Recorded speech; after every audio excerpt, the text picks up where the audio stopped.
goota sirraa marge akka elemoo qilxuu sabaaf warge hararge goota sirraa marge akka elemoo qilxuu sabaaf warge elemoo qilxuu hin hafne gogoge goota kumaatamatu dikkasaati marge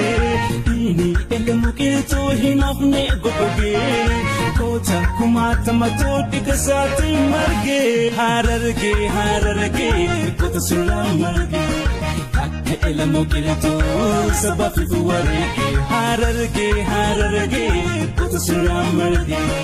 jiinoota kumaatamatu si keessa as marge seenaatu dubbata jara tiroleeti isaan dhukasanii dhukaasni duraati seenaan sabe kamtu hoggu yaadatamti fakkii qabsaa'ota jiinotaati seenaatu dubbata jara tiroleeti isaan dhukasanii dhukaasni duraati seenaan sabe kamtu hoggu yaadatamti fakkii qabsaa'ota jiinotaati jarraa baagataatu tokkabsaa'ota sabboona Oromoo farra roorristoota qanaanii fi saduu irraan tarkaanfatee saba isaatiif jedhee garaasaa kutatee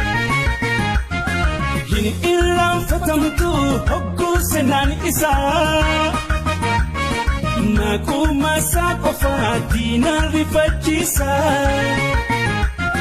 Kapsawa yodu is kapson iti fufti Hanga bakang kesu yawata panoiti Yawata kolama koto wanoromo Kaning kapsok kufan kambon sisang komo Koto wangenya wakayuni yodana Gudina tung sabi na di gamadafa Koto wangenya wakayuni yodana Adda sabi rufi mamo muzambirfa Koto wangenya wakayuni yodana Naga sabari fi arasa wataifa Koto wangenya wakayuni yodana Chata nali kanaka chali sinufa Koto wangenya wakayuni yodana Muje amad muje aya alisiri Koto wangenya wakayuni yodana Soboru fi ane sowarefa Koto wangenya wakayuni yodana Kan akasaltu fi asli patumafa Koto wangenya wakayuni yodana Ebisa dunya Mustafa Harawefa Koto wangenya wakayuni yodana Kan akawako fi Yosef Kumutufa Koto wangenya wakayuni yodana Koto te dukam na mayong kanapofa